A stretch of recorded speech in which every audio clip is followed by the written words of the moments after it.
Hello guys. तो हमने last video में ये देखा था कि हमारा आईडी क्या होता है, लाइव सर्वर क्या होता है और बेसिकली आईडी दिखता कैसा, और हम लोग आईडी प्रेफर क्यों करते हैं नोटपैड के अलावा। नोटपैड में भी कर सकते हैं बट एक टीडियस प्रोसीजर रहता है, और प्रोग्रामर्स और डेवलपर्स के लिए टाइम ही सबसे बड़ा वैल्यू है। और हम टाइम को बहुत ज़्यादा वैल्यू करते हैं। जितने आसानी से या फिर जितने जल्दी हो सके हम उतने जल्दी करते हैं। अब प्रोग्रामर्स और डेवलपर्स को अगर आप पूछोगे आपका सबसे अच्छा दोस्त कौन है, तो वो है गूगल। ये क्यों है, तो आज के एपिसोड में ये जानते हैं कि आखिर ये ऐसा क्यों है। So let's roll the intro.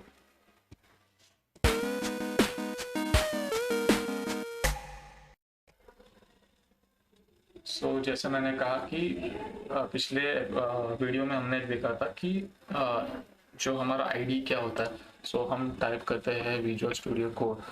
मैंने कहा था विजुअल स्टूडियो कोड कैसे इंस्टॉल करना है, और एक विजुअल स्टूडियो कोड का इंटरफेस कुछ ऐसा दिखता है। मैं ज़रा इसे नीचे ले लेता हूँ।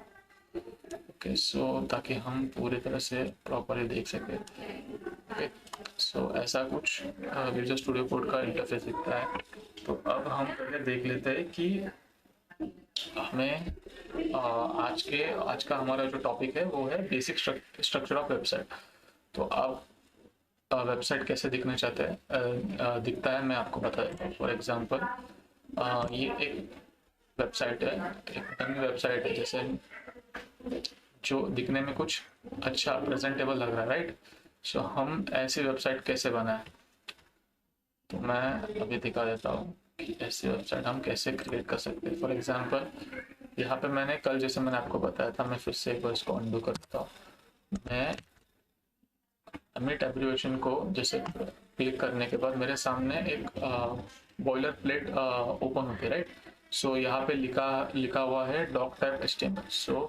ये हमें बता रहा है कि ये जो फोल्डर है, जो वेबसाइट पे ये फोल्डर ओपन होने वाला है, ये एक HTML फाइल है, HTML डॉक टाइप है। अगर हम गूगल करें कि type type of doctypes in HTML, तो हमें आंसर मिल जाता है कि there are almost 3 types of doctype which are strict, transitional and frameset. So इतना आप ध्यान में रखें कि कोई भी डेवलपर है या प्रोग्रामर है, अगर वो किसी प्रॉब्लम में कहीं ना कहीं अटक जाता है या फिर उसके प्रोग्रामिंग में कहीं रुकावट आती है, तो उसका सबसे अच्छा दोस्त उसका वेबसाइट गूगल ही है। अगर आपको कोई भी प्रॉब्लम हो तो आप स्टैक ओवरफ्लो को यूज़ कर सकते हो, या फिर बाकी सारे फ्रेमवर्क्स को यूज़ करके आप चेक कर सकते हो कि क्या है। तो ये सब पे हम बाद में देख लेते हैं। पहले हम हमारे विजुअल स्टूडियो कोड पे आते हैं। जैसे यहाँ पे मैंने बताया कि डॉक टाइप एक टाइप का फोल्डर है। हम बता रहे हैं हमारे वेबसाइट को कि हमारी वेबसाइट HTML में रिप्रेजेंट होने वाली है। और यहाँ पे हम नीचे देखते हैं डॉक टाइप के नीचे लिखा है HTML लैंग्वेज EN। अभी ये है हमारी HTML, यहाँ से हम HTML की शुरुआत करते हैं। मैं इसे सेटिंग्स में जाके मैं पहले सेटिंग्स चेंज कर लेता हूँ थोड़े से। वर्क स्पेस, उसके बाद वर्क स्पेस में मैं mouse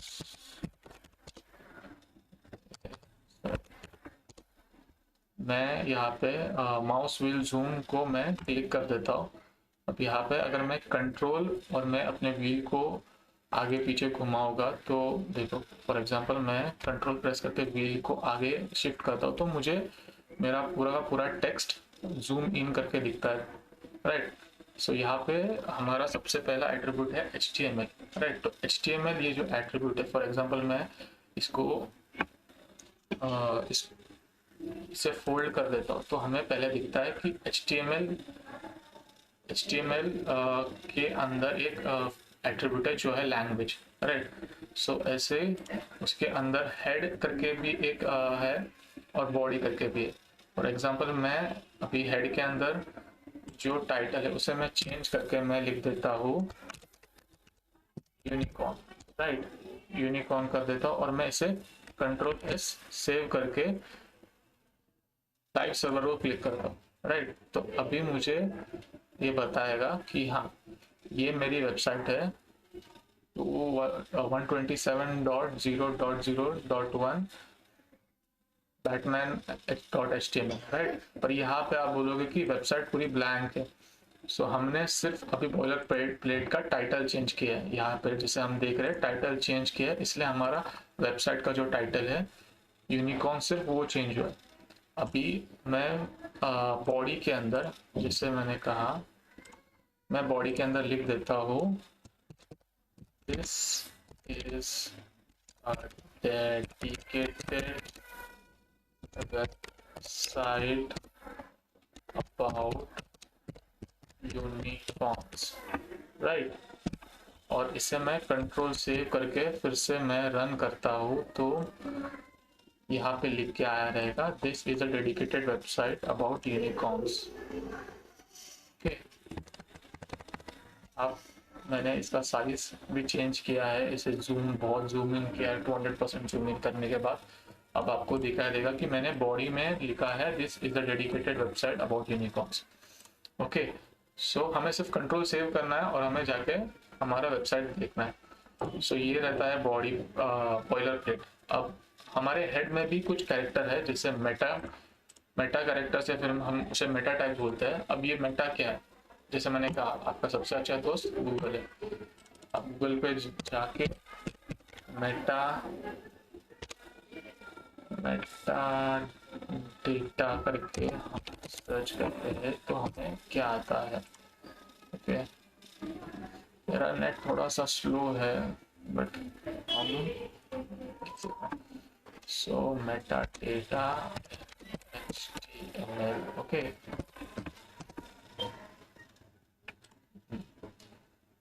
so what is meta tag. तो यहाँ पे लिख के आया है a meta tag defines meta tag about HTML document. So it's a data containing data. Okay, जैसे मैंने कहा कि हमारे मेटा टैग के अंदर बहुत सारे अलग अलग एट्रीब्यूट है। जैसे यहाँ पे मैं सिर्फ होवर करता हूँ तो ये यहाँ पे लिख के क्या आता है, this attribute declares the page character encoding. Okay, so ये हमारा कैरेक्टर सेट बताता है। दूसरा है HTTP इक्विवेलेंट, ये बताता है defines a pragma directive. This attribute is named as HTTP equivalent because all the allowed values are name of particular HTTP header. अब इसके अंदर क्या कंटेंट है ये भी लिखा है कि it defines the default language of a page, it can be overridden by the language attribute of any element. और सिर्फ इतना ही नहीं, हमें इसके साथ एक वार्निंग भी दी जाती है कि do not use this value as it is obsolete, prefer the language attribute on the HTML element. Okay, यहाँ कंटेंट पे अगर मैं हवर करता हूँ तो यहाँ और एक एट्रीब्यूट का बता रहा है कि this attribute contains the value for the HTTP equivalent और द नेम। यहाँ पे और एक मेटा कैरेक्टर है या फिर मेटा टाइप है, मेटा टैग जिसे हम नेम कहते हैं। अभी यहाँ लिख के आता है कि हाँ ये किसके बारे में, this attribute defines the name of a piece of a document level metadata. So जैसे मैंने अभी यहाँ पे लिखा है, अब मैं आपको बताता हूँ कोड फोल्डिंग क्या रहता है। फॉर एग्जाम्पल मैं सिर्फ इनिशियल कोड से देखना चाहता हूँ। फॉर एग्जाम्पल ये हेड है, बॉडी है, मैं इस बॉडी के अंदर क्या रखा है, हेड के अंदर क्या रखा है। अगर मैं HTML का पूरा टैग खोलता हूँ तो मुझे हेड दिख रही है, बॉडी दिख रहा है, राइट। और बाद में HTML का एंड, इसके बाद में मैं अगर हेड खोलता हूँ तो हेड के अंदर कितने मेटा टैग्स लगे मैं वो जान पाता हूँ। उसके बाद मैं बॉडी को ओपन करता हूँ तो मुझे this is a dedicated website या फिर बॉडी के अंदर का कंटेंट जो है वो मुझे पता चल रहा है कि क्या है। ये हमारा बॉडी के अंदर का कंटेंट है, राइट। ये हमने जो बॉडी के अंदर लिखा हुआ कंटेंट इसे कहते हैं बॉडी, राइट। सो अभी ये चीज होने के बाद मैं अभी आपको बताता हूँ कि फॉर एग्जांपल अभी मुझे कुछ नोट्स लिखने रहेंगे, राइट। मुझे कुछ नोट्स लेने रहेंगे तो मैं क्या करूँगा, फॉर एग्जांपल मैं लिखता हूँ this is HTML tag, right. पर अब मुझे इस पूरे स्टेटमेंट को सिर्फ एक नोट की तरह रखना है तो मैं क्या करूँगा, इसे कमेंट डाउन करूँगा। कमेंट डाउन करके, ठीक है, तो इससे मैंने किया है कमेंट डाउन। ओके, सो मैं ऐसे बहुत सारे कमेंट्स या फिर नोट्स ऐड कर सकता हूँ। जैसे मैंने हेड के ऊपर भी मैं मुझे कहा कुछ लिखना है, फॉर एग्जांपल मैं यहाँ लिख देता हूँ, ठीक है, यहाँ पे मैं लिख देता हूँ this is the head of website, right. और मैं बॉडी के ऊपर भी लिख देता हूँ, एक कमेंट इंक्लूड कर देता हूँ, this contains the content of our website। Okay, cool.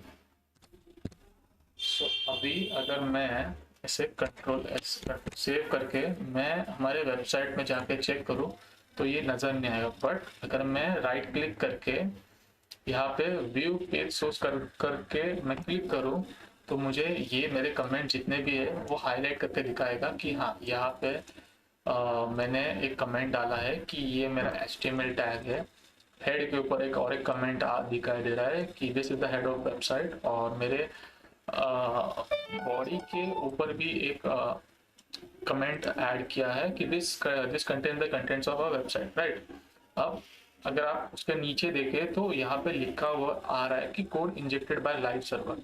अब मैं आपको इसका पूरा क्लियर व्यू दिखा देता हूँ, ओके, बहुत छोटा हुआ। तो अभी आप बोलोगे कि मैंने विजुअल स्टूडियो कोड में मैंने सिर्फ इतना ही लिखा है, राइट, मैंने इतना ही सिर्फ लिखा है, तो मुझे मेरे वेबसाइट पे इतना सारा कंटेंट कैसे दिख रहा है? तो हमने सिर्फ इतना ही लिखा है, राइट। हमारा HTML का जितना भी प्रोग्राम हमने जो लिखा है, फिर हमने जितना भी HTML प्रिपेयर किया वो सिर्फ इतना ही है। बाकी का जितना भी है वो लाइव सर्वर ने अपना कोड इंजेक्ट किया है, राइट। जिसका मतलब हमारा लाइव सर्वर चालू है ये बताने के लिए यहाँ पे उसने अपने तरफ से खुद से कोड इंजेक्ट किया।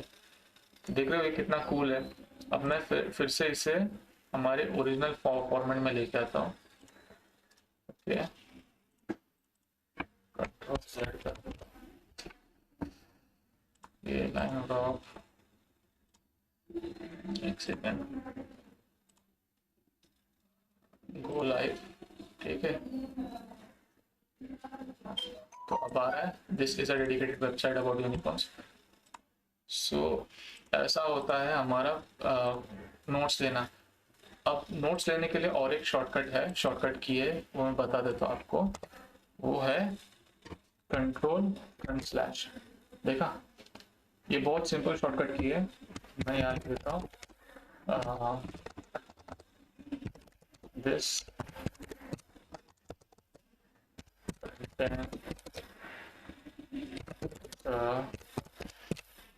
Content of our website. Okay, so usually आप ऐसे मतलब सारे कोड लिखते मत बैठ जाओ, आप शॉर्टकट कीज को यूज कर सकते हो। जैसे मैंने कहा कंट्रोल/।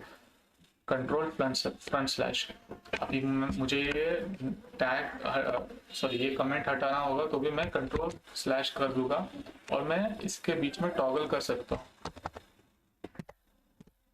ओके।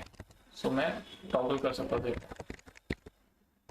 मैं इसे कमेंट डाउन भी कर सकता हूँ, कमेंट ऑफ भी कर सकता हूँ, कमेंट ऑफ भी कर सकता हूँ, राइट। सो ये आपको एक फंक्शनलिटी प्रोवाइड कर देता है कि आप बहुत ही ईज के साथ इसे यूज कर सकते हो। और यही फर्क है VS कोड और नोटपैड में। आपको हर एक लाइन लिखने की जरूरत नहीं है, आप स्पेसिफिक शॉर्टकट्स यूज करके आप पूरा का पूरा लिख सकते हो। जैसे मैंने कहा, हम सिर्फ एक्सक्लेमेशन डाल के पूरा का पूरा बॉयलर प्लेट रन कर सकते हैं। इससे हमारा कोड इफिशिएंट भी रहता है, स्पीडी भी रहता है, और हम बहुत कम समय में बहुत ज़्यादा काम भी कर सकते हैं। सो इससे हमारी प्रोडक्टिविटी इंक्रीज होती है, राइट। सो अगर आपको ऐसा लग रहा है कि ये कोर्स आधा अधूरा और रहेगा, तो ऐसा कोई नहीं है। हम ये कोर्स हमने जो शुरू किया हम पूरा पूरा कंप्लीट ही करेंगे। आप सिर्फ बने रहिए, आप इस चैनल को सब्सक्राइब कीजिए, लाइक कीजिए, और अगर आपको कोई प्रॉब्लम हो तो आप कमेंट में आपकी प्रॉब्लम लिखिए। हो सकता है तो मैं आपको, मेरी तरफ से मैं आपके प्रॉब्लम को सॉर्ट आउट करने की कोशिश करूँ। सो तब तक के लिए बाय, और लाइक करिए, सब्सक्राइब कर दीजिए।